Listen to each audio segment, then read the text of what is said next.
मैं पढ़ रही थी कहीं पे गुकेश ने कहा था, he said after you had finished the 12th day, almost you had known that you are going to be winning and you are going to be the gold medal winner.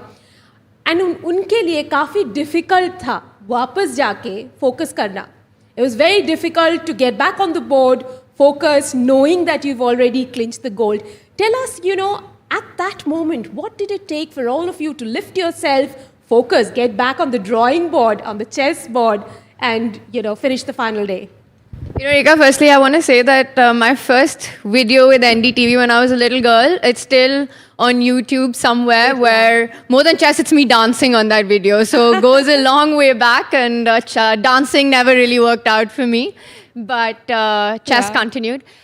Coming to your question, I think for the men's team, it was a very different narrative compared to the women team.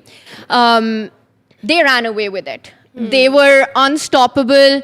I don't know how many of you were following, but we had 3 players in the men team who had just played the candidates. One of them who's going to play for the World Championship. Gukesh was there, leading from the top, and everyone was in form. So they went into the last day with a very different mindset, and I think this was so impressive because it's so easy when you know you've got the gold to kind of take it easy. And, you think you'll be solid on every board, a draw is good enough, but these guys went on to even win the final round and, clinch it in style. For the women team, it was, for us, it was a different narrative because, so we had 7 wins in a row, and we lost the 8th match to Poland. Now, the story goes even further back than the last moment because we were exactly at this place in 2022 at the Chennai Olympiad as well, when we had a fantastic run, but in the final moments, we had 1 loss, and then we came back from it, but it was the last round that took the gold away from us. The ghosts of these past, they're always in your mind. And it's very important to block out the noise. We managed to come back from the loss against Poland. And then eventually, going into the last match, we knew that we needed to win this. So it was not a situation where if we held every board, if we draw, we'd be given the gold. So we had to earn and sweat it out in the last match. And the team really delivered on that day. Before that as well, we beat China. We won the last match. And I remember just when it finished, Harika was the last game to finish and Abhijit was there with her.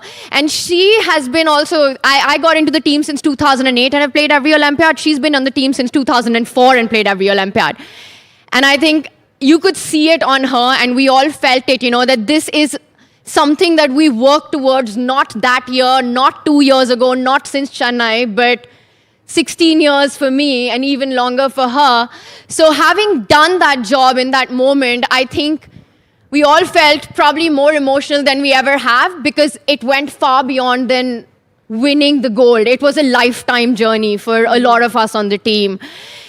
And I don't think any of us could have imagined it finishing better than standing side by side with the men team, winning a historic gold. Only 2 countries before us have done that at the Olympiad, that they won the men and the women together.